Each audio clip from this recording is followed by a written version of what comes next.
నమస్కారం. నింగి నేల నాదే కార్యక్రమానికి స్వాగతం. సర్వేంద్రియాణం నయనం ప్రధానం అన్నారు. చూపు లేకపోతే అంతా అంధకరమే. మరి ఈ రోజుల్లో చాలా మందికి వయసుతో సంబంధం లేకుండా కంటి సమస్యలు అనేవి వస్తూ ఉన్నాయి. అయితే ఈ కంటి సమస్యలు రావడానికి కారణాలు ఏంటి, ఎటువంటి పరిష్కార మార్గాలు ఉన్నాయో తెలియజేయడానికి మనతో పాటు ప్రముఖ ఆయుర్వేదిక్ కంటి వైద్య నిపుణుడు అయినటువంటి డాక్టర్ సుచిత మనతో ఉన్నారు. మరి ఆవిడతో మాట్లాడి మరిన్ని విషయాలు తెలుసుకుందాం. నమస్తే సుచిత గారు. నమస్తే అండి. ఎలా ఉన్నారు? Yeah fine, thank you. Okay, ఈ రోజుల్లో మనం చూస్తున్నాం చాలా మందికి చిన్నపిల్లలు పెద్దోళ్ళని తేడా అందరూ కంటి సమస్యలతో బాధపడుతున్నారు. ప్రధాన కారణం ఏమై ఉండొచ్చు అంటారు? నార్మల్గా కంటికి సంబంధించిన సమస్యలు చిన్నప్పటి నుండే స్టార్ట్ అవుతాయి. మనం చూస్తే చిన్న పిల్లలు పుట్టగానే కళ్ళు తెరవడానికి కూడా చాలా ఇబ్బంది పడుతూ కొంచెం అతుక్కుపోయినట్టుగా ఉంటాయి. సో చిన్నప్పటి నుండే కంటికి కఫం అనేది ఎక్కువగా ఉంటుంది కాబట్టి కంటి సమస్యలు అనేవి నార్మల్గా చిన్నప్పుడే మనం దానికి సొల్యూషన్ చూస్తే పెద్దగా అయిన తర్వాత అవి సమస్యలాగా మారవు.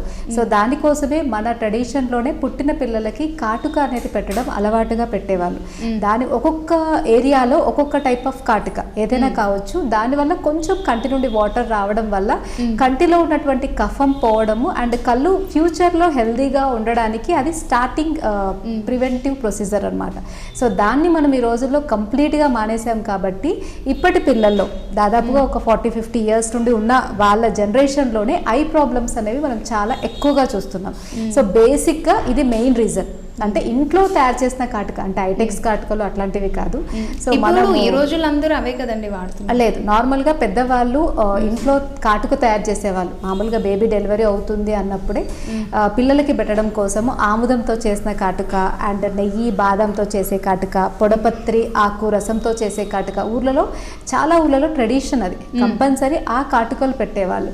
సో అది పెట్టడం వల్ల ఏంటి అని అంటే అప్పుడు అందరూ అందం కోసం పెడతారు అనుకుంటారు, కానీ కాటుక కళ్ళకి, మనం ఇంట్లో తయారు చేసిన కాటుక కళ్ళకి పెట్టడం వల్ల కళ్ళలోని టాక్సిన్స్ అనేవి, కఫం అనేది బయటికి వెళ్ళిపోయి కంటి మజిల్స్ స్ట్రాంగ్గా ఉండడమే కాకుండా కంటికి సంబంధించినటువంటి ప్రాబ్లమ్స్ అది రాకుండా ప్రివెంటివ్గా ఉంటుంది. అందుకే పుట్టిన పిల్లలకి పుట్టినప్పటి నుండి 6 months వరకు ఖచ్చితంగా మనం ఇంట్లో తయారు చేసిన కాటుకలు పెట్టడం మంచిది. ఓకే, అంటే ఇప్పుడు మనం సోషల్ మీడియాలో చూస్తూ ఉంటాం వాదోపవాదనలు.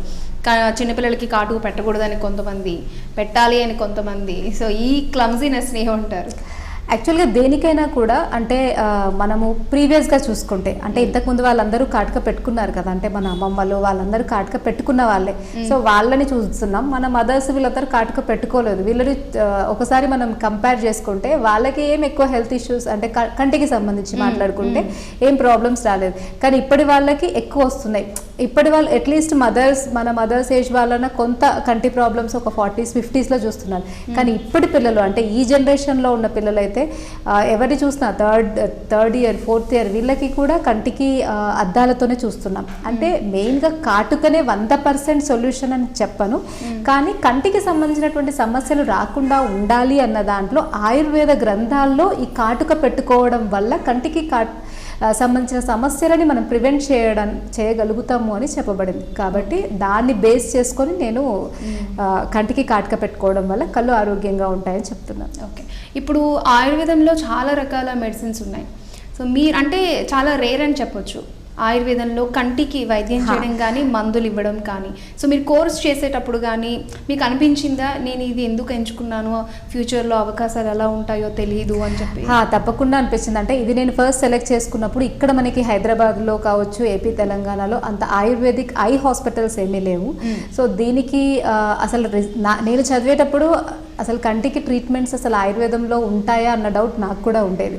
బట్ మేము పీజీ 3 years చేసినప్పుడు డిఫరెంట్ కండిషన్స్ ఆఫ్ పేషెంట్స్లో మనం లైవ్గా ట్రీట్మెంట్ చేసినప్పుడు వచ్చిన రిజల్ట్స్ని చూసి కంటికి చాలా మంచి రిజల్ట్స్ ఆయుర్వేదంలో వస్తాయి అని చూసాం. కాబట్టి ఆ నమ్మకంతో నేను ఈ పీజీ అయిపోగానే ఈ హాస్పిటల్ ఓన్గా స్టార్ట్ చేశాను. సో అప్పటి నుండి మనం చాలా కంటికి సంబంధించిన ప్రాబ్లమ్స్ లైక్ ఒకప్పుడు కంటికి అద్దాలు వస్తే ఏం చెప్పేవాళ్ళు, అంతే అద్దాలు వస్తాయి, అద్దాలు పెట్టుకోవాల్సిందే, తగ్గడం అనేది ఉండదు, పెరగడం మాత్రమే ఉంటుంది, లేదా అక్కడికి ఆపడం చేసుకోవచ్చు అని. కానీ మనము ఇప్పుడు పెట్టిన ఈ 4-5 years నుండి ఎంతోమంది పిల్లలకి కంటి అద్దాలు అనేవి పెట్టుకోకుండా కంప్లీట్గా మనం రిమూవ్ చేయగలిగాం. అది బేసిక్ నాకు మంచిగా హ్యాపీగా అనిపించిన స్టెప్. అండ్ ఇంకొకటి డయాబెటిక్ రెటినోపతి, హైపర్టెన్సివ్ రెటినోపతి, అలాంటి రెటినోపతి ప్రాబ్లమ్స్కి కూడా ఆయుర్వేదిక్లో కంప్లీట్ సొల్యూషన్స్ ఉన్నాయన్నమాట. అంటే కాజ్ అండ్ ఎఫెక్ట్ లాగా పర్టికులర్ కాజ్కి ఒక ఎఫెక్ట్ ఉంటుంది. అంటే షుగర్ వల్ల వచ్చే కాంప్లికేషన్స్ రెటినోపతి.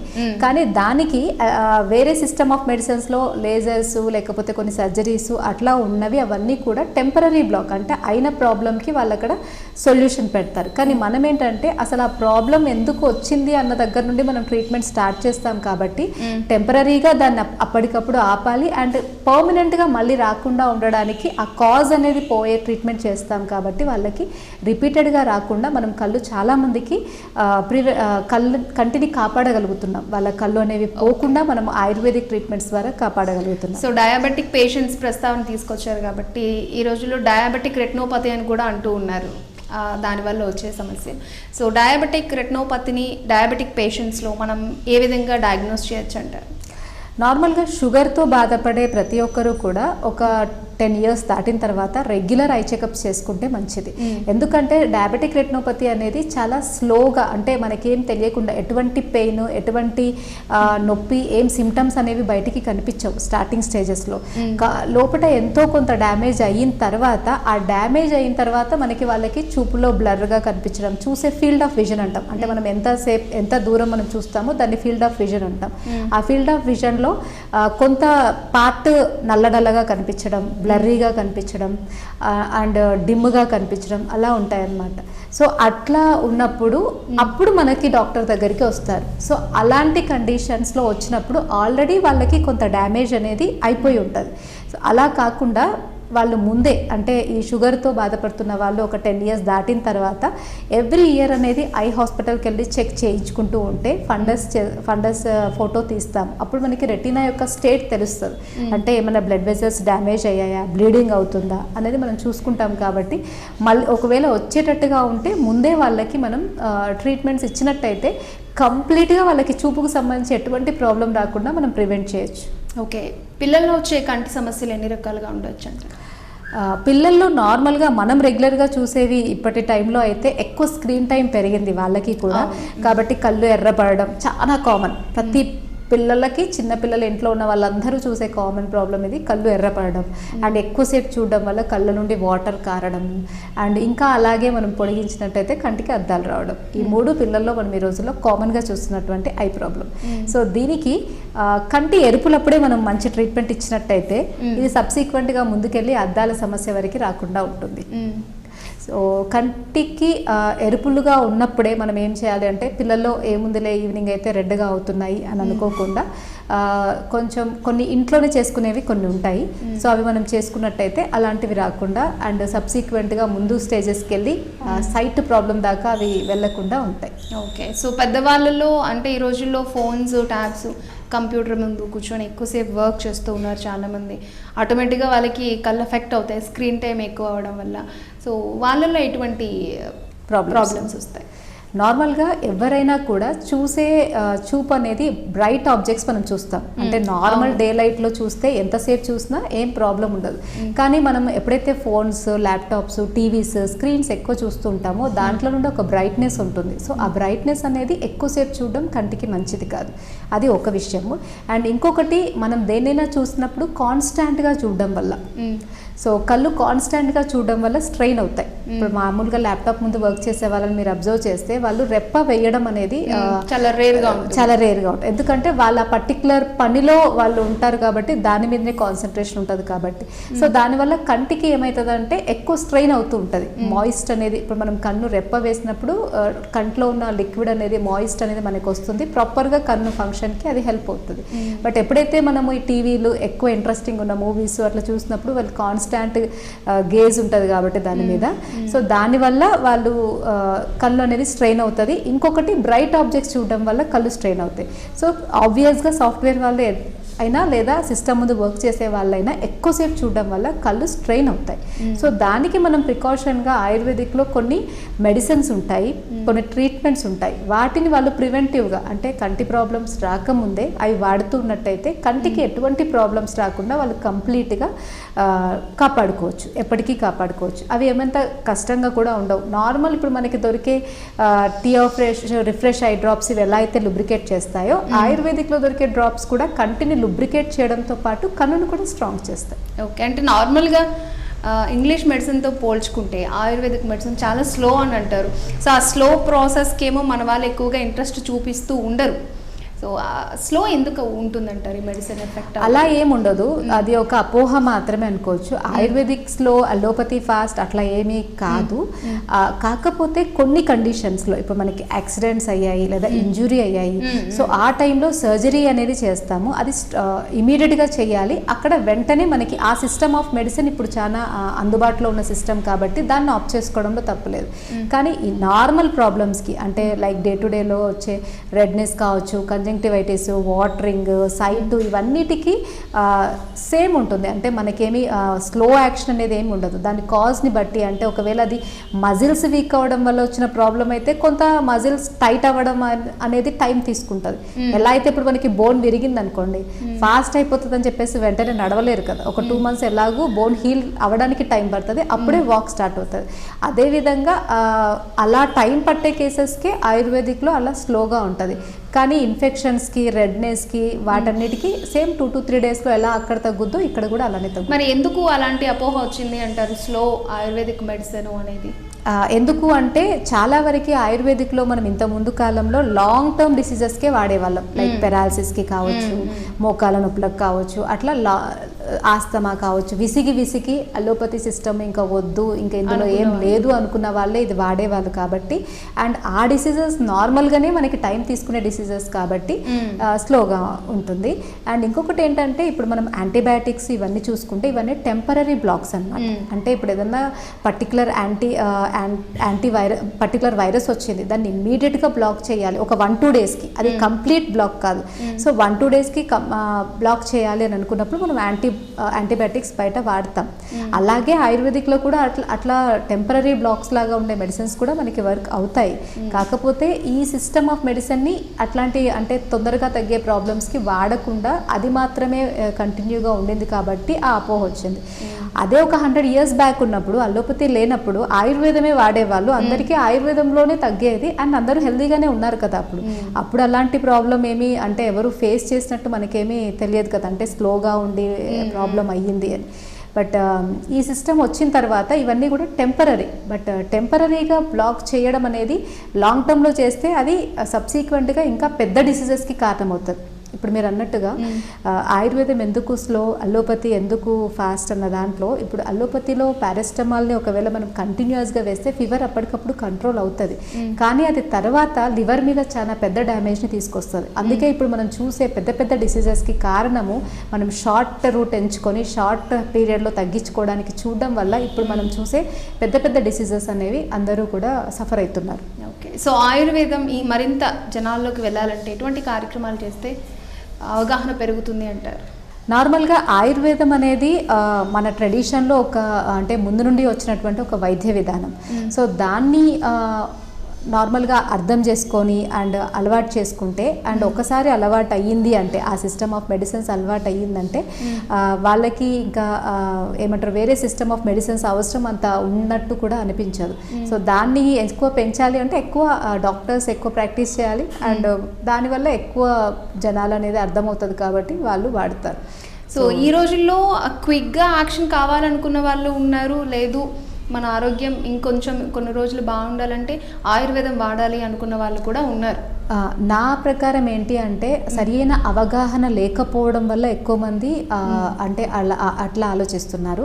అదే నార్మల్గా వాళ్ళకి ప్రతి సిస్టమ్ మీద అవగాహన ఉంటే, అంటే ఆయుర్వేదంలో జరిగేది ఏంటి, అలోపతిలో జరిగేది ఏంటి, నార్మల్గా అన్న సిస్టమ్ అవగాహన చిన్నప్పటి నుండి ఉంటే వాళ్ళకి ఏది కరెక్ట్ అంటే ఏ సిస్టము కూడా ఫుల్ ఫ్లెడ్జ్డ్గా ఇది కరెక్ట్ ఇది రాంగ్ అని ఏమి ఉండదు. ఏ సిస్టమ్ ఆఫ్ మెడిసిన్ అయినా మ్యాన్ కైండ్కి సర్వ్ చేయడానికి, ఇంకా మంచి క్వాలిటీ ఆఫ్ లైఫ్ ఇవ్వడానికి మాత్రమే వచ్చినటువంటి సిస్టమ్స్. సో దేంట్లో ఏ డిసీజ్కి ఏ పర్టికులర్ మెడిసిన్ అందుబాటులో ఉంది అని చూసుకొని ఆ సిస్టమ్ని వాళ్ళు అలవాటు చేసుకుంటే సరిపోతుంది. లైక్ యాక్సిడెంట్ అయిన దగ్గర ఆయుర్వేదిక్ డాక్టరే కావాలి, ఆయుర్వేదిక్ ట్రీట్మెంటే కావాలి అన్నది వర్క్ అవ్వదు. ఇమ్మీడియట్గా దగ్గరగా ఉన్న హాస్పిటల్కి వెళ్ళాలి, రష్ తొందరగా ఏం మనం చేసుకోగలగాలో చేసుకోవాలి.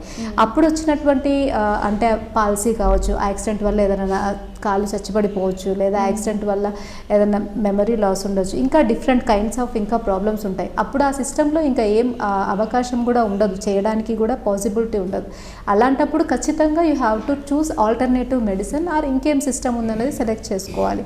లేదు అలా కాదు, కొన్ని రకాల జబ్బులు ఉంటాయి, వాటిలో ఏంటి అంటే న్యూరలాజికల్ ప్రాబ్లమ్స్, పుట్టుకతోనే వచ్చే కొన్ని బర్త్ ప్రాబ్లమ్స్, కొన్ని ఎంత మందులు ఇచ్చినా కూడా విటమిన్ డెఫిషియన్సీస్ కొన్ని ఉంటాయి. సో అటువంటి టైం అప్పుడు వాళ్ళు ఓన్లీ అలోపతి సిస్టమ్నే చూస్ చేసుకుంటే అందులో చాయిస్ ఉండదు వాళ్ళకి. సో ఆ పర్టికులర్ ప్రాబ్లమ్స్కి ఏ టైప్ ఆఫ్ మెడిసిన్స్లో, ఏ టైప్ ఆఫ్ సిస్టమ్ ఆఫ్ మెడిసిన్లో వాళ్ళకి సొల్యూషన్ ఉందో అది వాడుకుంటే వాళ్ళు కంప్లీట్గా దాంట్లో నుండి బయటికి రావచ్చు.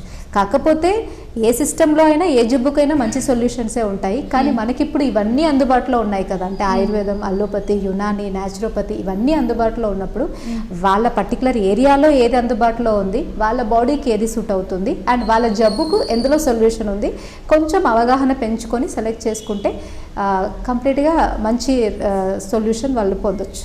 ఓకే, ఇప్పుడు మనం నార్మల్గా ఫాస్ట్ రిలీఫ్ కోసం తలనొప్పి వచ్చినా, జలుబు వచ్చినా, దగ్గు వచ్చినా ఎలాగైతే టాబ్లెట్స్ వేసుకుంటాం మనకి కొంచెం రిలీఫ్ త్వరగా తెలుస్తుంది. సో అలాంటి యాక్షన్సే ఆయుర్వేదంలో కూడా తలనొప్పికి కానీ, దగ్గు, జలుబు, జ్వరానికి ఉన్నాయంటారా మెడిసిన్? డెఫినెట్గా ఉంటాయి.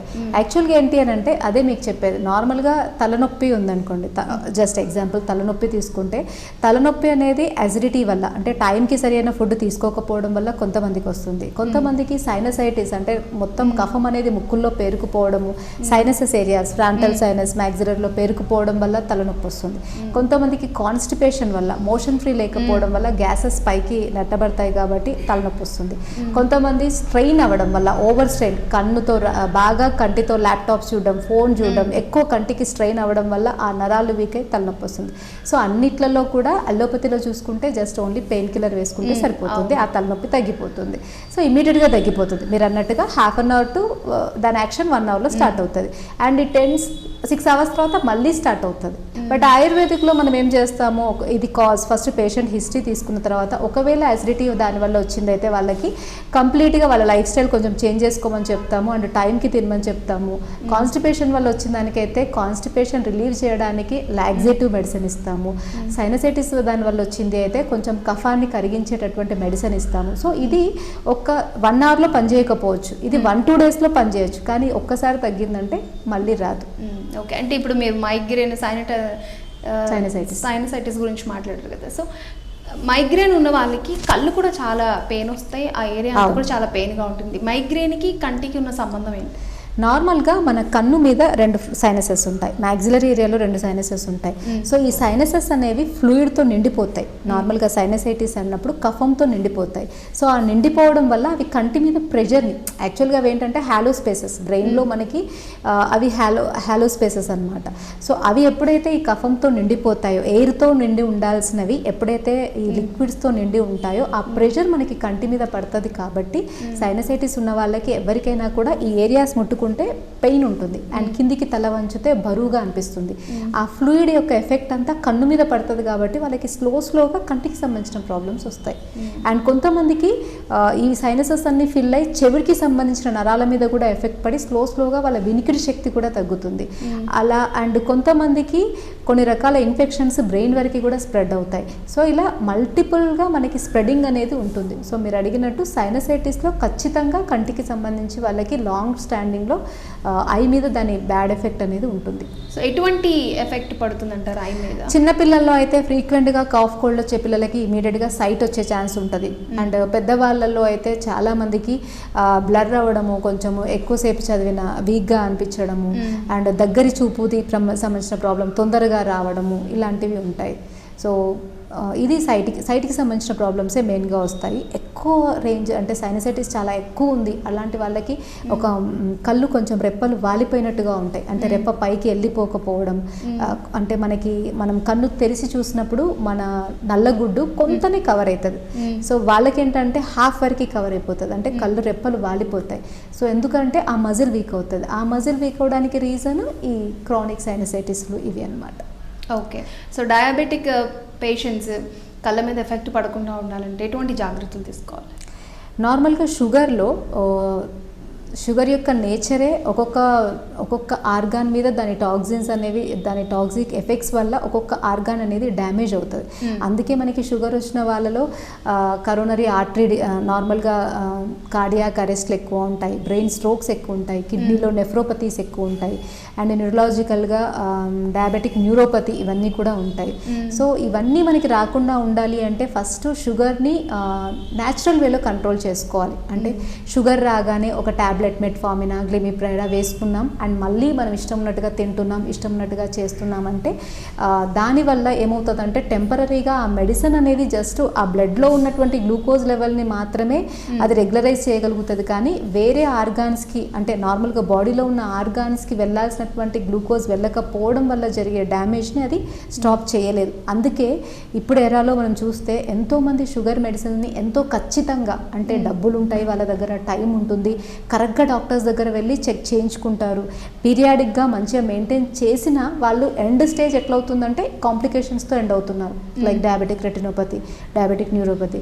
ఎందుకు అంటే వాళ్ళు వాడే మెడిసిన్ దీన్ని రాకుండా చేయలేకపోతుంది. అందుకే మనం ఆలోచించాల్సింది ఏంటి అంటే మెడిసిన్ ఒకటే కాదు సొల్యూషన్. ఇప్పుడు అది మెటబాలిక్ డిసీజ్ కాబట్టి మనం తీసుకునే లైఫ్ స్టైల్, అంటే మన లైఫ్ స్టైల్ కావచ్చు, మన ఫుడ్ స్టైల్ కావచ్చు, వీటిని కొంత చేంజ్ చేసుకుంటూ కొంత మెడిసిన్ సపోర్ట్ తీసుకున్నట్టయితే మనకి కాంప్లికేషన్స్ రాకుండా ఉంటాయి. ఎందుకు అంటే డిసీజ్ని మనం కంప్లీట్గా కొంత రివర్ట్ చేయగలుగుతాం. ఇప్పుడు నార్మల్గా ఆయుర్వేదిక్లో మనం షుగర్కి వాడే మందులు కావచ్చు, షుగర్కి ఇచ్చే ట్రీట్మెంట్స్ కావచ్చు, ఇవి టెంపరీగా ఓన్లీ గ్లూకోజ్ లెవెల్స్ని బ్లడ్లో నియంత్రించడం ఒకటే కాకుండా షుగర్కి కారణమైన, అంటే షుగర్ రావడానికి కారణమైనటువంటి ఎంజైమాటిక్ యాక్షన్స్ సరిగా లేకపోవడం, అంటే లివర్ నుండి రావాల్సినటువంటి ఎంజైమ్స్, ప్యాంక్రియాస్ నుండి రిలీజ్ అవ్వాల్సిన ఎంజైమ్స్ సరిగా లేకపోవడం వల్ల మనకి ఏదైతే బీటా సెల్స్ నుండి రావాల్సినటువంటి ఇన్సులిన్ ప్రొడక్షన్స్, వీటిలో జరిగే ఆల్టరేషన్ వల్ల మనకు వచ్చే ఈ షుగర్ని ఈ ఆర్గాన్స్ని ఇవి పొటెంట్గా చేసి స్టిమ్యులేట్ చేసి మళ్ళీ మనకి ఏమంటారు కొంతవరకు నార్మల్సీ తేవడానికి ట్రై చేస్తాయి. మామూలుగా షుగర్ వచ్చిన కొత్తలో అంటే ఒక 1 to 2 years లోపే మనం ayurvedic system of medicine adopt చేసుకుంటే కంప్లీట్గా షుగర్ నుండి బయటికి రావచ్చు. అంటే షుగర్ అనేది లేకుండానే మనం బయటికి రావచ్చు. అండ్ మెడిసిన్స్ వాడుకున్నట్టయితే చాలా లాంగ్ స్టాండింగ్గా వాళ్ళకి ఒక 10 to 15 years అయిపోయింది, ఆల్రెడీ 20 years అయిపోయింది షుగర్తో అంటే అట్లీస్ట్ వాళ్ళ లైఫ్ స్టైలు, వాళ్ళ ఫుడ్ స్టైలు మార్చుకొని మన మెడిసిన్స్ కొన్ని వాడుకోవడం వల్ల వాళ్ళు ఎండ్ స్టేజ్లో ఇలాంటి కాంప్లికేషన్స్తో ఎండ్ అవ్వరు. అంటే షుగర్ వల్ల కళ్ళు పోవడం, షుగర్ వల్ల కాళ్ళు తీసేయాల్సి రావడం, షుగర్ వల్ల గుండె సడన్గా ఆగిపోవడం, ఇలాంటి కాంప్లికేషన్స్ ఎండ్ అవ్వకుండా, క్రానిక్ అవ్వకుండా ఈ మెడిసిన్ ఖచ్చితంగా కాపాడుతుంది. సో ఇందాకే మనం చెప్పుకున్నాం సర్వేంద్రియానం నయనం ప్రధానం అని చెప్పి. సో ఆయుర్వేదంలో ఒక కంటి సమస్యతో వచ్చిన ఒక పేషెంట్ని ఫస్ట్ మీరు ఏ విధంగా ట్రీట్ చేస్తారు? నార్మల్గా ఇంతకు ముందు అయితే అంటే ఒక 2-3 years బ్యాక్ అయితే చాలా టర్మినల్ స్టేజ్లో, అంటే ఎక్కడ ట్రీట్మెంట్ లేదు అండ్ ఇంకా మీరు ఏదైనా సిస్టమ్ ఆఫ్ మెడిసిన్ చూసుకోండి అన్నప్పుడే మన దగ్గరికి వచ్చేవాళ్ళు. పెద్ద పెద్ద ఫైల్స్ తీసుకొని వస్తారనమాట, అంటే అంతా తిరిగేసి ఇంకా ఏది లేదు అన్నప్పుడు. సో వాళ్ళకి ఫస్ట్ మన దగ్గరికి రాగానే వాళ్ళు ఫస్ట్ అడిగే క్వశ్చన్ ఏముంటుందంటే అసలు ఈ సిస్టంలో కంప్లీట్ మెడిసిన్ ఉందా, తగ్గుతుందా, మాకు ఆల్రెడీ మేము చాలా డబ్బులు ఖర్చు పెట్టున్నాం దీనివల్ల మనకి తగ్గుతుందా అన్న క్వశ్చన్ ఫస్ట్ వాళ్ళకు ఎరేజ్ చేసే ఫస్ట్ క్వశ్చన్ అది. సో మనం వాళ్ళకి కౌన్సిలింగ్ ఇవ్వడం జరుగుతుంది. ఏంటంటే కొన్ని టైప్ ఆఫ్ డిసీజెస్లో, అంటే ప్రతి డిసీజ్లో ఖచ్చితంగా ఆయుర్వేదిక్ సిస్టమ్ తీసుకోగానే 100% గ్యారంటీగా తగ్గుతుంది అలా ఏమి ఉండదు. వాళ్ళ డిసీజ్ని బట్టి, అల్లోపతిలో కూడా అలా ఉండదు కదా, ఎక్కడా కూడా ఉండదు. అట్లా చెప్తే అది అబద్ధమే అవుతుంది. సో కాబట్టి వాళ్ళకు వచ్చిన డిసీజ్ని బట్టి వాళ్ళ డిసీజ్ అనేది ఒకవేళ జెనెటికల్ డిసీజ్ అయినా కూడా ఆయుర్వేదిక్ సిస్టంలో మనకి ఏషియంట్ బుక్స్లో మనకి ఇచ్చిన కొన్ని మెడిసిన్స్ కావచ్చు, కొన్ని ట్రీట్మెంట్ టెక్నిక్స్ వల్ల మనం మళ్ళీ ఈ న్యూరలాజికల్ ప్రాబ్లమ్స్లో ఆయుర్వేదిక్ ట్రీట్మెంట్స్ వల్ల వాళ్ళకి ఆ డిసీజెస్ తగ్గించవచ్చు. సో ఆ సిస్టమ్స్ మనం ఎక్స్ప్లెయిన్ చేస్తాం. అవును అక్కడ తగ్గించలేకపోయినా మనం ఈ ట్రీట్మెంట్స్ వల్ల తగ్గించవచ్చు అని చెప్తాం. సో చెప్పి మనం వాళ్ళకి కొంత కౌన్సిలింగ్ ఇచ్చి ఈ సిస్టంలో ఎలా ఉంటుంది, మీరు అడిగినట్టే ఈ సిస్టమ్ అనేది ఇప్పుడు చాలా అందుబాటులో లేదు కాబట్టి అందరికీ క్వశ్చన్స్ ఉంటాయి. అదే ఇప్పుడు ఒక 100 years బ్యాక్ అయితే ఏ ఊరికి ఆ ఊరికి ఒక డాక్టర్ ఉండేవాడు, లేదంటే పూజారి వాళ్ళు అక్కడ ఉన్న గుడిలో ఉన్న వాళ్ళే మెడిసిన్స్ ఇచ్చేవాళ్ళు. వాళ్ళకి ఆ డౌట్ ఏమి ఉండేది కాదు, రాగానే వెళ్ళేవారు, వాడేవారు. బట్ ఇప్పుడు ఏంటంటే డౌట్ ఎందుకు అంటే మనకి వేరే సిస్టమ్ ఆఫ్ మెడిసిన్ అనేది చాలా ఎక్కువగా స్ప్రెడ్ అయిపోయింది. ఇది చాలా తక్కువ మందే వాడుతూ ఉంటారు కాబట్టి ఆబ్వియస్గా వాళ్ళకి మేము చేసేది కరెక్టేనా, మేము కరెక్ట్ ట్రీట్మెంట్ని సెలెక్ట్ చేసుకున్నామా అన్న డౌట్ ఖచ్చితంగా ఉంటుంది. సో వాళ్ళకి మనం దీంట్లో మనం ఎటువంటి ట్రీట్మెంట్స్ చేస్తాము, ఇవి ఎప్పుడు కూడా ఎటువంటి సైడ్ ఎఫెక్ట్స్ లేని ట్రీట్మెంట్సే ఉంటాయి. అండ్ చాలామంది చాలా రొటీన్గా మమ్మల్ని అడిగే క్వశ్చన్ ఏంటంటే మీరు ఇచ్చే మెడిసిన్స్లో ఏమైనా హెవీ మెటల్స్ ఉంటాయా? సో డెఫినెట్లీ ఎవరైనా ప్రతి ఒక్కరు అడిగేవి, మీరేమైనా మెటాలిక్ మెడిసిన్స్ ఇస్తారా, ఇవి వాడడం వల్ల అంటే లైక్ మెర్క్యూరీ, గోల్డ్ అట్లాంటివి ఏమన్నా ఉంటాయా, దీనివల్ల మా కిడ్నీస్ ఏమన్నా పాడైపోతాయా, లేకపోతే ఇది వాడడం వల్ల మాకు ఇంకేమన్నా సైడ్ ఎఫెక్ట్స్ వస్తాయా, ఆల్రెడీ డిసీజ్ ఉండనే ఉండింది అండ్ దీన్ని వాడడం వల్ల కొత్తగా ఇంకేమన్నా ప్రాబ్లమ్స్ వస్తాయా, ఇలా చాలా క్వశ్చన్స్ అనేవి వేస్తూ ఉంటారు. సో నేను అందరికీ చెప్పేది ఏంటి అంటే ఏ సిస్టమ్ అయినా కూడా నార్మల్గా అందరికీ మనం హెల్ప్ చేయాలి లేదా సర్వ్ చేయాలి అన్న దాంట్లోనే అది ఎమర్జ్ అయిన సిస్టము. అండ్ దాంట్లో చాలా కాషియస్గానే మనం దాని ప్యూరిఫికేషన్ మెథడ్స్ ఒకవేళ మనం వాడినా, హెవీ మెటల్స్ వాడినా, గోల్డ్ ప్రిపరేషన్స్ వాడినా, ఏ ప్రిపరేషన్స్ వాడినా డాక్టర్ కూడా ఆ దాంట్లో స్పెసిఫిక్గా చదువుకొని ఆ ప్యూరిఫికేషన్ మెథడ్స్ అన్ని తెలుసుకొని ఆ తర్వాతే, అంటే సర్టిఫైడ్ డాక్టర్స్ అయితే అలాగే చూసుకొనే ఇస్తాం. కాబట్టి అండ్ ఒక పేషెంట్ మంచిగా అవుతే మనకి ఇంకా 100 మంది పేషెంట్స్ రావాలని ఆలోచించి మనం ఇస్తాం. కాబట్టి వాళ్ళు ఇచ్చే టెంపరీగా ఇచ్చే ఏదో చిన్న అమౌంట్కు చూసి మనమేమి వాళ్ళకి ఇబ్బంది కలిగించాలని అనుకోము.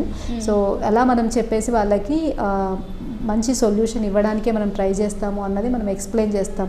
ఇవన్నీ ఎందుకు వచ్చాయి అంటే, అపోహలు ఎందుకు వచ్చాయి అంటే కొంతమంది మెడిసిన్స్ని అంటే డిఫరెంట్గా సరైన నాలెడ్జ్ లేక, అవగాహన లేక బయట చాలామంది అట్లా మెడిసిన్స్ ఇవ్వడం వల్ల కొన్ని ఇబ్బందులు అక్కడక్కడ జరిగి ఉంటాయి. సో దాని ఇంపాక్ట్ ఇది క్వశ్చన్స్ అడగడానికి ఎక్కువగా ఉంటుంది.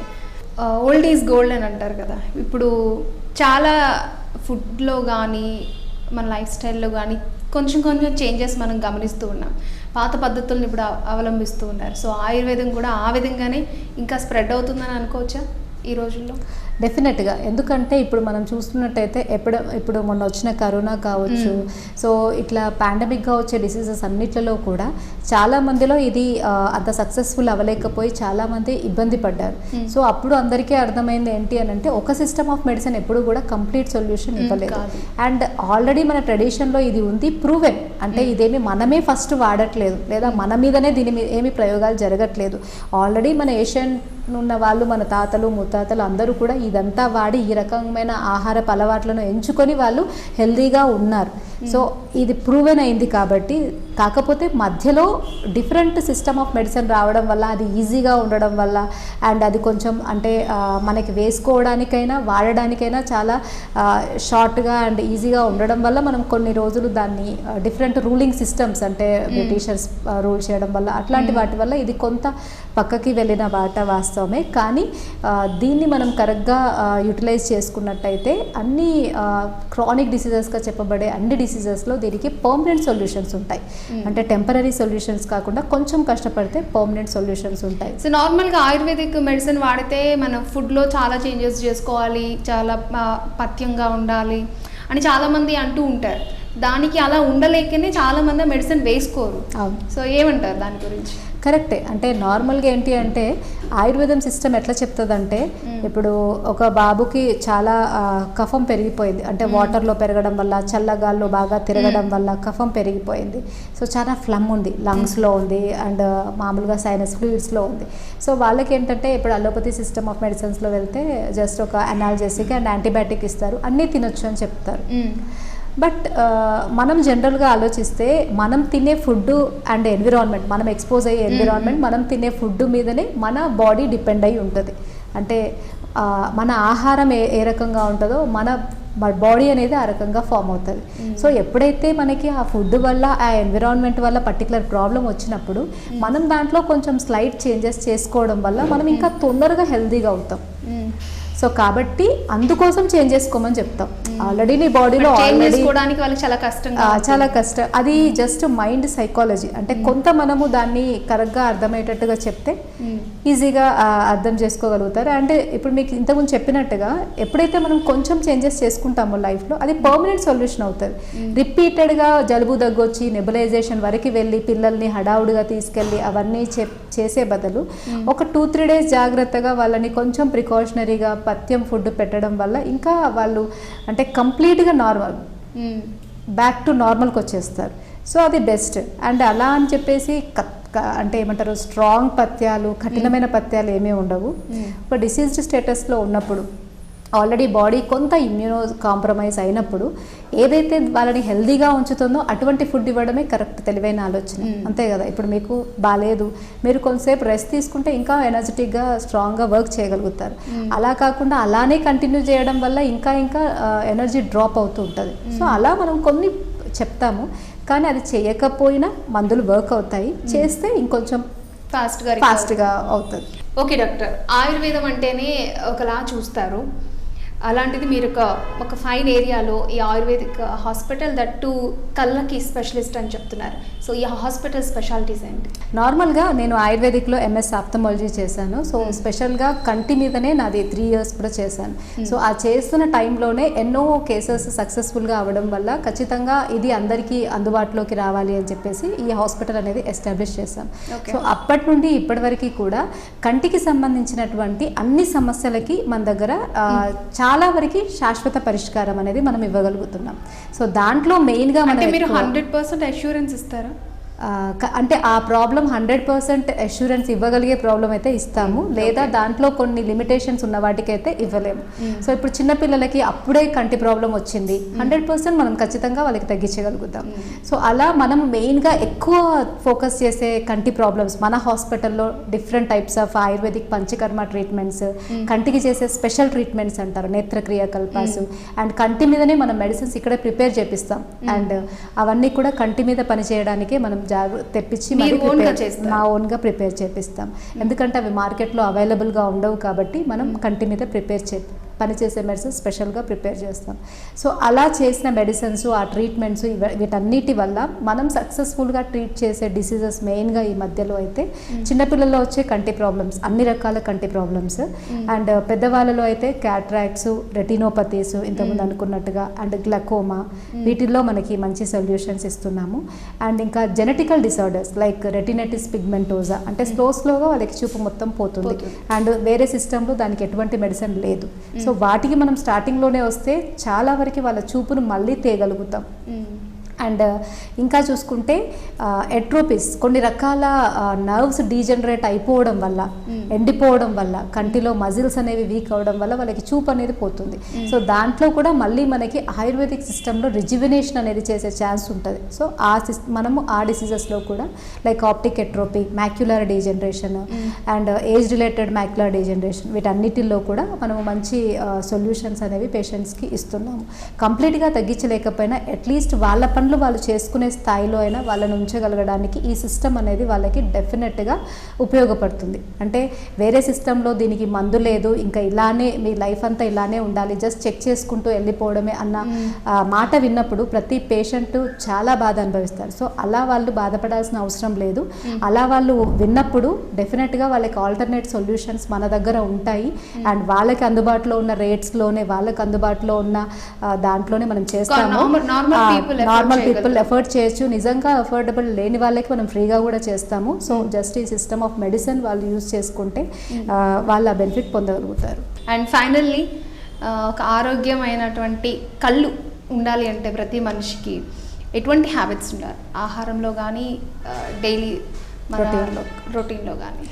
నార్మల్గా మీరు చెప్పినట్టుగా సర్వేంద్రియానం నయనం ప్రధానం. సో ఎవరికైనా కూడా కళ్ళు బాగా ఉండాలంటే వాళ్ళు ఖచ్చితంగా కొన్ని ఫాలో అవ్వాల్సిందే. అంటే ఏదైనా మంచి కావాలి అండ్ ఏదైనా లక్కీ వాళ్ళకి బెనిఫిట్ పొందాలి అంటే దే షుడ్ స్ట్రగుల్, కొంచెమన్నా వాళ్ళు వర్క్ చేయాలి. సో అట్లాంటి వాటిల్లో ఏంటంటే ఆయుర్వేదంలో చెప్పింది నేను ఫస్ట్ మీకు చెప్పాను, కంటికి రెగ్యులర్గా కాటుక పెట్టుకోవడం ఒకటి. కంటికి చాలా హెల్దీగా చేసే దాంట్లో మనకి నేచర్లో దొరికేది ఏంటి అంటే త్రిఫల. సో త్రిఫలాని ఏంటి అంటే మనం ఏ రకంగా అయినా కూడా ఇంటర్నల్ గా తీసుకున్నట్టయితే కళ్ళు చాలా హెల్దీగా ఉంటాయి. లైక్ త్రిఫలాని వాటర్లో వేసి మరగబెట్టేసి, చాలా మైల్డ్ అంటే చాలా తక్కువ వేసుకోవాలి, అంటే ఒక 2 చిటికెళ్ళు ఒక 200 ml వాటర్లో వేసి మరిగించి దాంతో ఐ వాష్ చేసుకోవడం వల్ల కళ్ళు హెల్దీగా ఉంటాయి. అంటే చిన్న చిన్న ఇన్ఫెక్షన్స్ ఉన్నా, లేదా కళ్ళు ఎర్రగా ఉన్నా, కళ్ళు స్ట్రెయిన్ అయినా అది వెంటనే కంటికి నరిష్ చేస్తుంది. దాంట్లో దానికి కావాల్సినటువంటి మల్టీ మినరల్స్, ఆక్సిడెంట్స్ అవన్నీ ఉంటాయి ఆ లిక్విడ్లో. కాబట్టి ఐ వాష్ చేసుకోవడం చాలా మంచిది. అది ఎవరైనా చేసుకోవచ్చు, పుట్టిన పుట్టిన పాప నుండి చనిపోయే వరకు ఎవరైనా ఐ వాష్కి త్రిఫలాని వాడచ్చు. అండ్ ఇంటర్నల్గా కూడా త్రిఫలాని యూస్ చేయొచ్చు. అంటే లైక్ త్రిఫలా ఘృతం దొరుకుతుంది బయట మనకి మార్కెట్లో, అలా తీసుకోవచ్చు. లేదా మనం త్రిఫలా పౌడర్లో నెయ్యి కలుపుకొని నార్మల్గా తినొచ్చు. లేదా మనం తినే ఫుడ్లో కూడా కొంచెం త్రిఫలాని మిక్స్ చేసుకొని తినొచ్చు. అలా త్రిఫలాని మనం హెల్దీ వేలో కొంచెం హనీ కలిపి తీసుకోవచ్చు. లేదా త్రిఫలాని కషాయంలాగా మరగబెట్టుకొని తీసుకోవచ్చు. కాకపోతే ఎవరికి ఎలా సూట్ అవుతుంది అన్నది లాంగ్ టర్మ్లో ఆయుర్వేదిక్ డాక్టర్ అయితే బాగా చెప్పగలుగుతాడు. ఎందుకంటే ఒక్కొక్కరి ప్రకృతి ప్రకారంగా మనం మెడిసిన్స్ ఇస్తాం. అంటే ఇప్పుడు లైక్ ఆయుర్వేదంలో ఎలా ఉంటుందంటే సేమ్ జ్వరం నలుగురికి ఉన్నా కూడా ఆ జ్వరానికి కారణం నలుగురికి ఒకటే టైప్ ఆఫ్ వైరస్ అయినా వాళ్ళ బాడీ నేచర్ని బట్టి మందులు మారుతాయి. సేమ్ మందు ఇవ్వం అలా అనమాట. సో నలుగురికి సేమ్ ఏమంటారు నార్మల్ ఫీవరే ఉంది, నలుగురికి సేమ్ వైరసే ఉంది అయినా ఇక్కడ ఒకరికి అంటే నార్మల్గా మనం ఇక్కడ ఒకరికి సంజీవిని పట్టిస్తే ఇక్కడ ఒకరికి కఫకేతు రస్, ఇక్కడ ఒకరికి ఆనంద భైరవి, అట్లా మారుతూ ఉంటాయి. Same disease same, symptoms same, virus same, కానీ వాళ్ళ బాడీని బట్టి మనం మెడిసిన్ మారుస్తాం అన్నమాట. సో అలా మనం రెగ్యులర్గా తీసుకునే ఫుడ్లో కూడా మనం కొంచెం వాళ్ళ బాడీ టైప్ని బట్టి మార్చి చెప్తాం. సో అలా త్రిఫలాన్ని మనం రెగ్యులర్గా తీసుకుంటే కంటికి చాలా మంచిది. అండ్ ఇంకొకటి ఆవు నెయ్యి, ఆవు పాలు, ఆవు పెరుగు, ఆవు సంబంధించిన ఇవన్నీ కూడా పంచగవ్యాలన్నీ కూడా కంటికి చాలా మంచిది. దాంట్లో ఆవు నెయ్యి చాలా మంచిది. సో రెగ్యులర్గా ఆవు నెయ్యిని ఎక్కువగా తీసుకోవడం కంటికి చాలా మంచిది. అండ్ ఇంకా మెయిన్గా చెప్పాల్సింది ఏంటి అంటే పాదాభ్యంగం అంటాం. అంటే ఆయుర్వేదిక్లో కాలి బొటన వేలు నుండి 2 నరాలు డైరెక్ట్ కంటికి వెళ్తాయని చెప్తారు. సో మనము కాలికి మసాజ్ చేసుకోవడం వల్ల పాదాలు అంటారు కదా, వాటికి రోజు కొంచెము అరికాలని నెయ్యితో లైట్గా పడుకునేటప్పుడు మసాజ్ చేసుకుంటే కళ్ళు తొందరగా రిలాక్స్ అవుతాయి, కళ్ళు స్ట్రాంగ్గా ఉంటాయి. అండ్ కంటికి సంబంధించి మామూలుగా మనకి డైలీ పౌర్ణమి అంటారు కదా, పౌర్ణమి రోజు. సో పౌర్ణమి రోజు నిండు చందమామ వస్తారు. సో ఆ టైంలో చంద్రుడిని చూడడం వల్ల, కళ్ళతో చూడడం వల్ల కంటికి యొక్క విజన్ పవర్ అనేది ఇంకా మంచిగా ఇంప్రూవ్ అవుతుంది.